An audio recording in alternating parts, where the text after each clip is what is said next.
Rule 6, invest in your future self. Now, this is one of the most potent rules that I know, and there's literally hundreds of small ways of applying it. There's also different domains. One of the easiest ways to examine the potency of this rule is the phenomena of compound interest. The fact that you can invest $20,000 at the birth of a child and just reinvest that in dividend-bearing stocks or in an index fund, and by the time your child is ready to go to college, there is likely to be enough money, or by the time you're ready to die, you've got literally an entire lifetime's inheritance for that child. You could literally put that in the day your child is born, and the day that you die, that becomes your inheritance to your child, and they can be a millionaire from that one choice. And it's this phenomena of leverage, in this case, leveraging time with compounding interest. Now, the same is true with building a house. If you just set one brick a day for 30 years,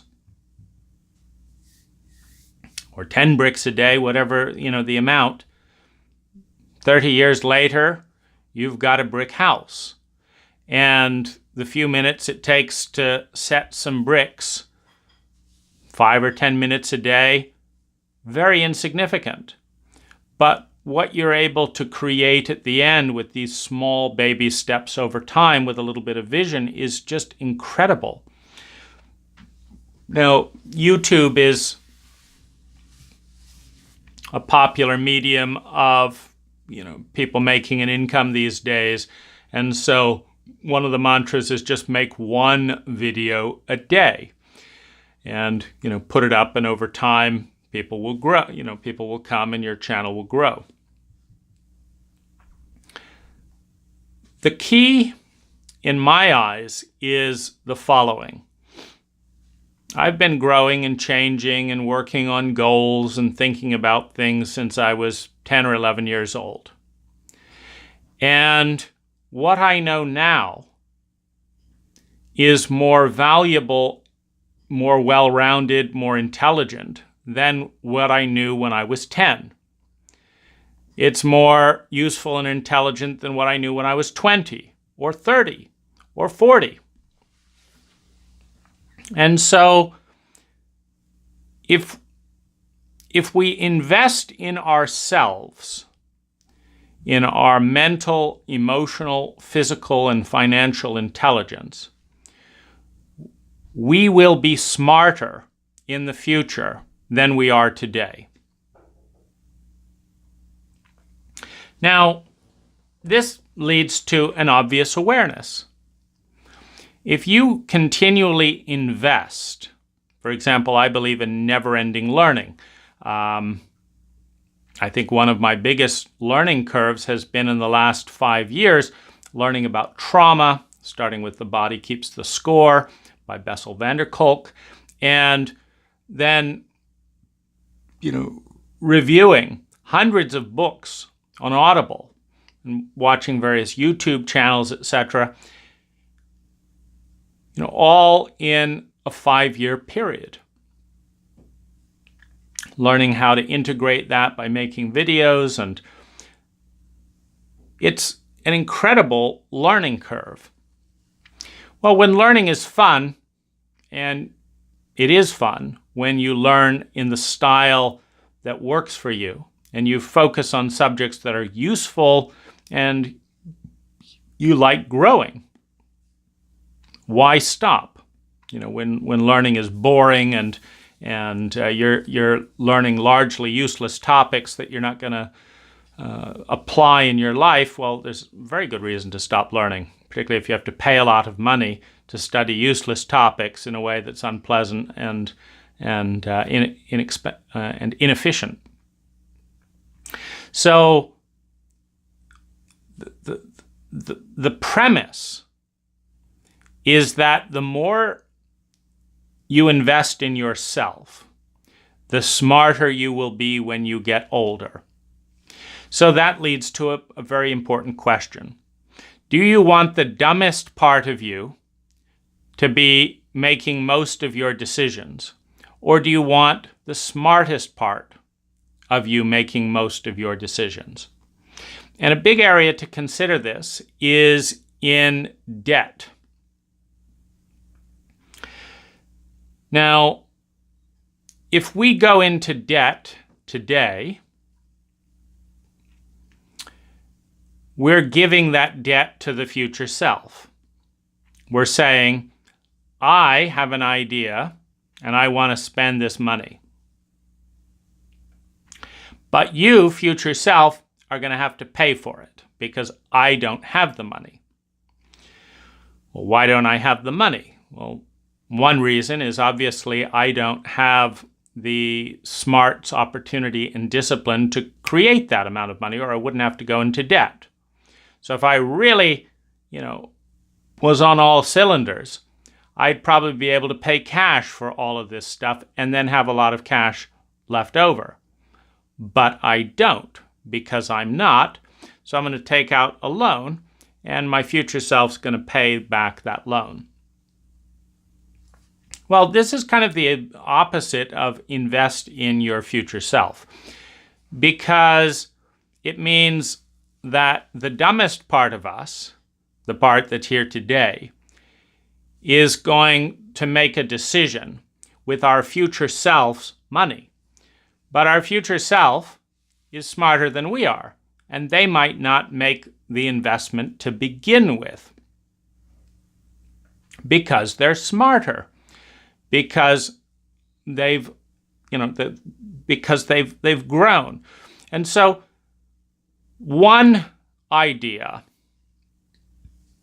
is to ask ourselves and the things that we're doing today, will this empower my future self?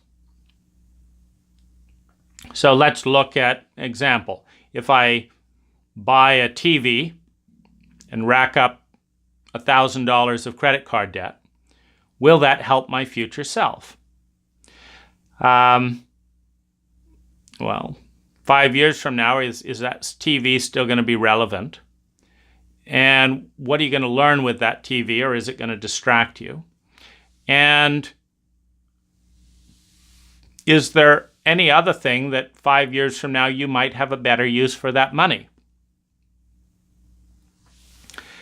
And my feeling is that if we put at least 10%, 12% of our energy into making things easier for the future self, that this is moving in consistent with evolution.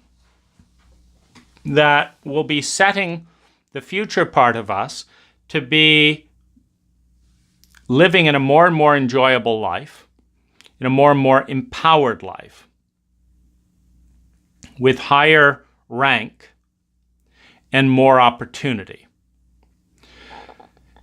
And there's a way that when we believe in the future and lean into the future, that it guides us today. The future can actually be a teacher and a guide. So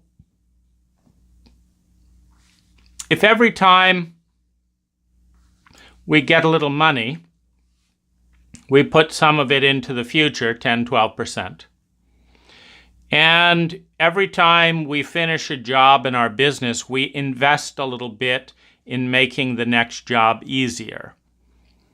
For example, I just finished a landscape job last week, and there was an area where a battery-operated hammer drill that drills through concrete would have been handy.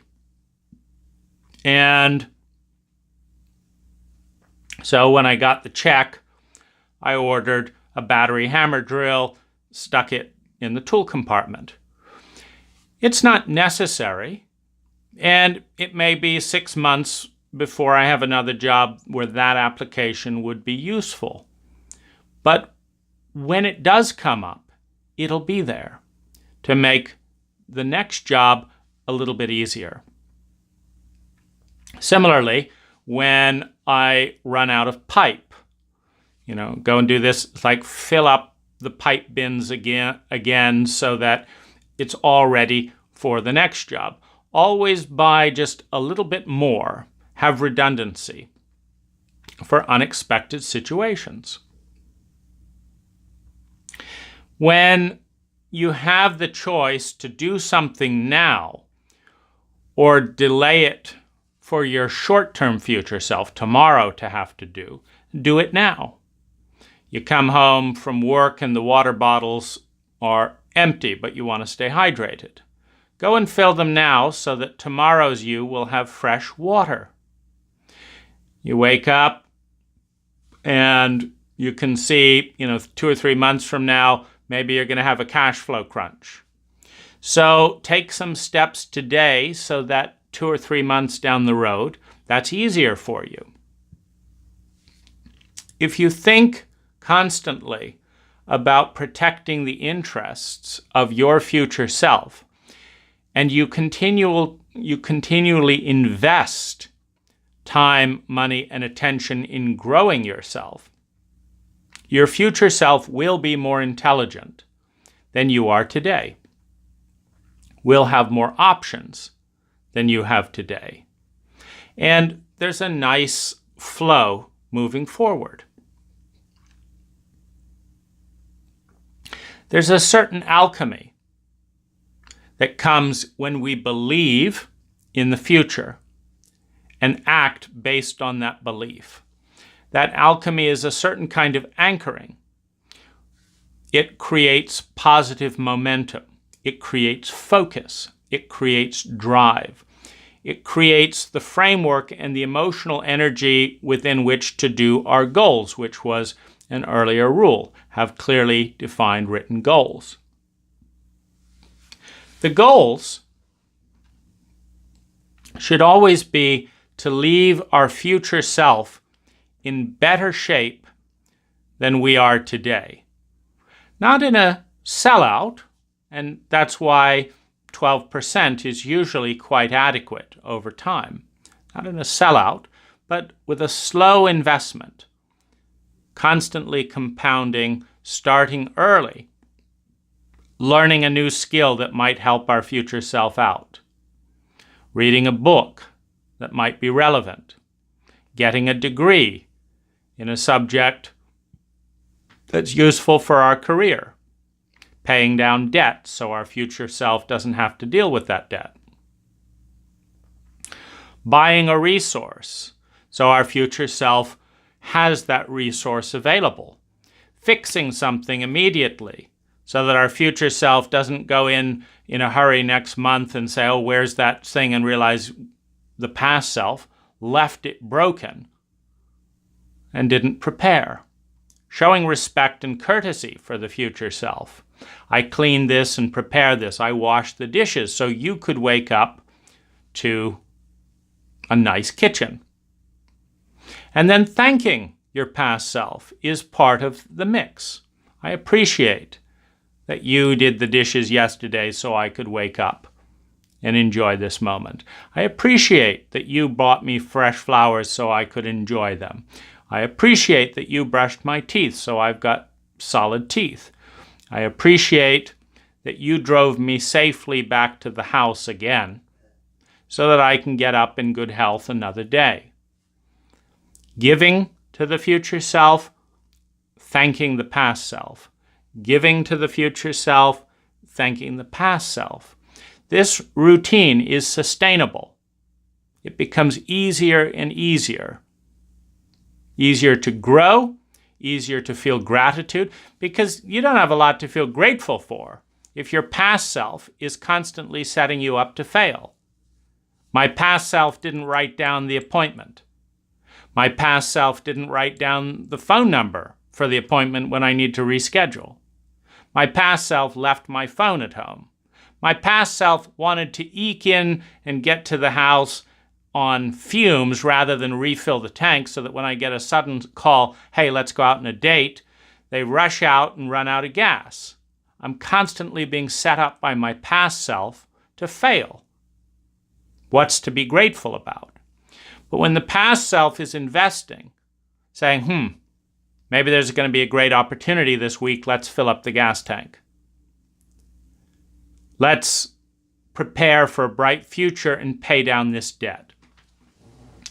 You see, I'm the past self that's preparing for the future self. This is a big video project, these 12 rules, and so I decided to do one more today, so that tomorrow there'll be less for my future self to record on this topic, and there'll be a new space for a wiser future self who has a new idea, maybe waking up in a dream and wanting to make a video, and I'll be able to give that space to that future self to say, have at it.